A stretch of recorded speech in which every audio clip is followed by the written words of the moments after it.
Welcome to the 19th arrondissement of Paris, one of the most dynamic districts of the capital. It's located in the far northeastern part of the city, and you'd be forgiven if you didn't know much about the 19th arrondissement because it's pretty off the typical tourist track. While it might not have any big monuments, the 19th is actually a hidden gem where you'll get a taste of real Paris in all its diversity. Join us on this discovery tour of the 19e arrondissement of Paris.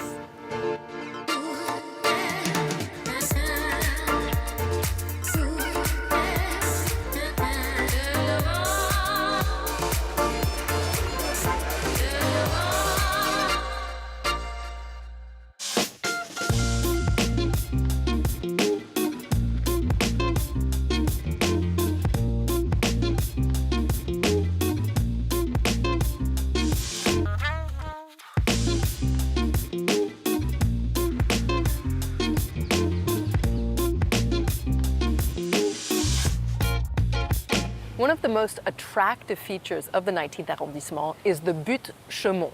This is a unique and dramatic park in Paris. We're far from the formal classical symmetry of places like the Luxembourg Gardens or the Tuileries. This luscious park was created by Napoleon III for the 1867 World Fair. It's built around a man-made lake and also has things like a giant waterfall tucked in a grotto that's some 6 stories high. You'll also find a suspension bridge by Gustave Eiffel, as well as a little temple perched on a cliff above the lake. The name Buttes-Chaumont means bald hill or bare hill because of all the rough terrain. It was once a stone quarry, as well as a garbage dump and even an execution site. Fortunately, the 19th arrondissement has come a long way since then. The 19th arrondissement doesn't have any iconic monuments like the Eiffel Tower in the 7th or Sacré-Cœur in neighboring Montmartre. But while many areas like the 7th have been in population decline since the 50s, the 19th is now one of the fastest growing districts in Paris. First of all, it's affordable.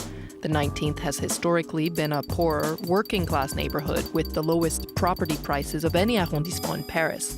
Several post-war housing projects are now being renovated by the city, like the Orgue de Flandre complex. And while traditionalists might balk at the modernist, brutalist buildings, the 19th does have its own architectural gems, like the Espace des Meilleurs, the traditional home to France's Communist Party. Its industrial past has given birth to spectacular urban planning projects, like the transformation of the massive McDonald warehouse and the 104 Public Cultural Center, built on the site of the former Paris Public Undertakers. The 19th is one of the most culturally diverse parts of Paris as well. There are Chinese and African influences, Muslim mosques, Jewish schools, and Christian churches as well.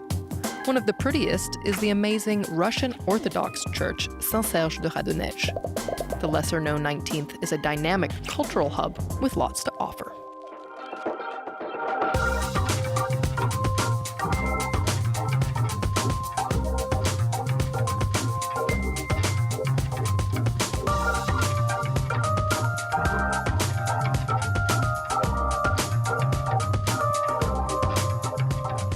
People come from all over Paris to take advantage of the big open spaces in the 19th, like here at La Villette. The Parc de la Villette is one of the biggest green spaces in Paris proper, but it is so much more than a park.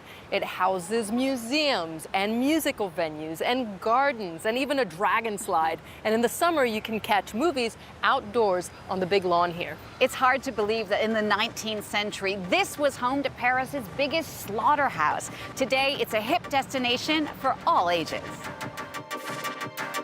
The Parc de la Villette was designed to be the park of the 21st century. Spanning 55 hectares, nearly 140 acres, it's the third largest park in Paris. Blending green space, modern architecture, science, music, art, and play, it's been a favorite for Parisians since its inauguration in 1989. La Villette, c'est mon enfance, c'est la science. C'est le grand air aussi à Paris. C'est culture, plaisir, jeu, c'est pique-nique. The Parc de la Villette was built on the site of the huge Parisian abattoirs, constructed on the instructions of Napoleon III in 1867. A century later, the area was semi-abandoned. In the early 1980s, President François Mitterrand pioneered an ambitious set of architectural and cultural works for the French capital, including the Parc de la Villette. Franco-Swiss architect Bernard Tschumi won the design competition. His project for the park was inspired by the postmodernist architectural ideas of deconstructivism. La Villette is an experiment in space, away with the conventional park mantra of ordered relaxation. Here, visitors walk about the site with a sense of freedom for exploration and discovery. Notre ambition était de réaliser dans ce parc une sorte de jonction entre Paris et le nord de Paris et notamment les départements voisins. Une jonction aussi entre toutes les formes de culture. Culture littéraire, culture artistique, culture scientifique. More than a park, La Villette is a multidisciplinary cultural hub, mainly centered around science and music. It's home to Europe's largest science museum, the Cité des Sciences et de l'Industrie, a favorite among kids. You'll also find La Géode, a giant mirrored dome housing an IMAX theater. Musique, meanwhile, is celebrated in 3 major concert venues and the Cité de la Musique Philharmonie de Paris, a massive concert hall complex with stunning architecture by Jean Nouvel, home to the Orchestra of Paris. La Villette also hosts exhibitions, food fairs, theater, dance, and contemporary performances, and film festivals, including outdoor cinema in the summer. On peut faire l'apéro avant la séance et ça c'est cool. Pour moi, c'est tout à fait plaisant et c'est, ouais, on peut dire un incontournable aussi. Open 24/7, 365 days a year, La Villette is a bridge between Paris and neighboring suburbs, blending populations from all socioeconomic and cultural backgrounds. An estimated 10 million people visit the park each year.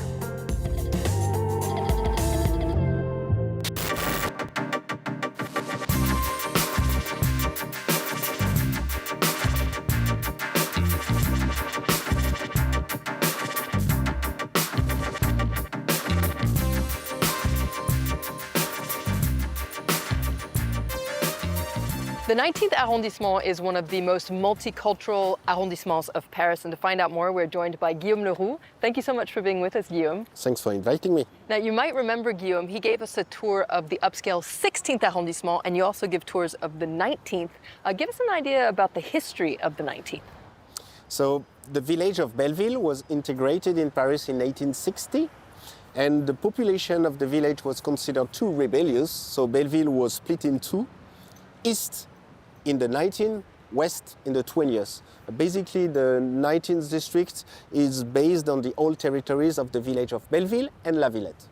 And here we are at Place des Fêtes, Festival Square. Why Festival Square? What happened here? The square was created in 1836 and it hosted the fairs and festivities of the village of Belleville until 1887. In 1887, there was a petition of the inhabitants against the roaring of the wild beasts during the festivities. Wild beasts, lions, bears, tigers? Yeah, all kind of that, yeah. Sounds like crazy parties happened here at the Place des Fêtes. Now, the Place was redone in the 1970s to make way for a growing population in the 19th, and the 19th has about 180,000 inhabitants these days. Can you give us a sense of who lives here? First of all, the population of the 19 is growing faster than other districts. More and more people come to live here. There is also an important part of social housing, about 35%, when it's 20% in the rest of Paris. So there's lots of different neighborhoods within the 19th, and you're going to take us to a particularly charming one right now. Yeah, definitely, and it's called La Mouzaia. All right, let's go.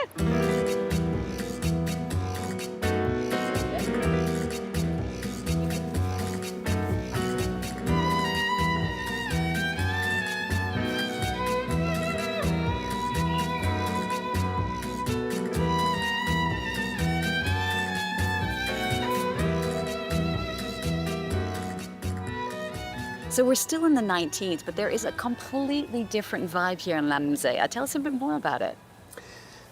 Here there used to be some of the biggest gypsum quarries of Paris. In 1860, the mining ceased because the quarry was exhausted.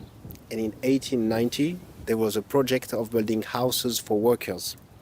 These houses were quite small because the land is unstable. So usually they don't have more than 2 floors. And so that's why you get all these cute little houses in La Mouzaia. It's hard to imagine that Place des Fêtes with those high rises where we just were is just up the hill from here. Who lives in La Mouzaia? It's actually quite diverse because you might have some retirees who bought here in the 1980s, 1990s with all their savings, and also some richer people who bought recently at a much higher price. So it's still quite diverse. Earlier, though, you were telling us there's a lot of young people who live in the 19th, more than the average across the rest of Paris. Is this part of Paris becoming more gentrified like other parts of the capital? It's true that all Paris is getting more gentrified, but actually the 19th is more slower than others because it's actually quite remote in some parts. You might have just one metro line. And also due to the high percentage of social housing, it keeps the speculation on real estate kind of slower. So this is still kind of a hidden gem that people can still discover. Yes, sure. Well, thank you so much, Guillaume. Thank you for being our tour guide of the 19th arrondissement. If you want to book a tour with Guillaume, be sure to check out Le Vrai Paris. Exactly, levraisparis.com. Thanks for inviting me. And we'll see you next time. Yeah, with pleasure.